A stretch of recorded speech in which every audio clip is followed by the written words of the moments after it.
Pemirsa, terima kasih pian masih bersama kami. Berita selanjutnya Mahabarakan. Di bulan Ramadan terjadi puluhan kali kebakaran di Banjarmasin. Kebakaran yang terjadi bisa lantaran kelalaian maupun dikarenakan konsleting listrik. Kebanyakan rumah di Banjarmasin ini jaringan listriknya sudah berusia lawas. Warga pun diminta untuk waspadawan berhati-hati agar kada terjadi kebakaran. Di bulan Ramadan terjadi puluhan kali kebakaran di Banjarmasin.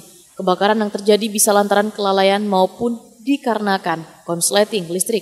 PLT Kepala Badan Penanggulangan Bencana Daerah Banjarmasin Edi Wibowo, Pemberitahuan di Prima TV jelang tengah hari Senin 10 Mei 2021 memandahkan kebanyakan rumah di Banjarmasin ini jaringan listriknya sudah berusia lawas. Ini menjadi pemicu utama kebakaran.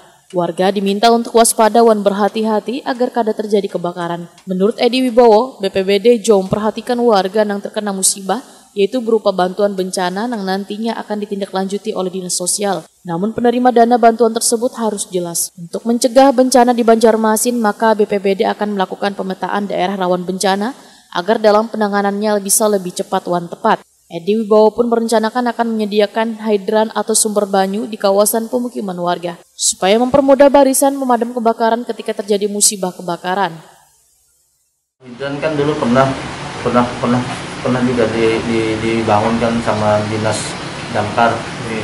Mungkin karena pemeliharaannya atau gimana sih ya, ada tahu lagi ya kelanjutannya. Ya mungkin nanti dengan pihak terkait untuk penanggulangannya kan ada di dinas Satpol PP dan damkar yang mungkin akan kita coba komunikasikan lah.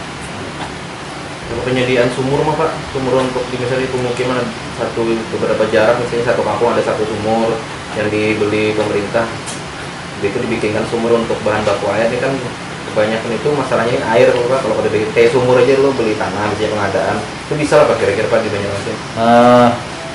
Ya kita lihat juga kan kondisi di lapangannya, karena pertama kan penduduk di Banjarmasin ini kan padat. Satu, yang kedua kan kita ini daerah rawa. Nah, apakah dengan itu memang salah satu solusi ya. Ya, tapi dengan kondisi yang seperti sekarang ini nanti kita coba kita komunikasikan dengan rekan-rekan sekolah lain yang lebih teknis lah itu.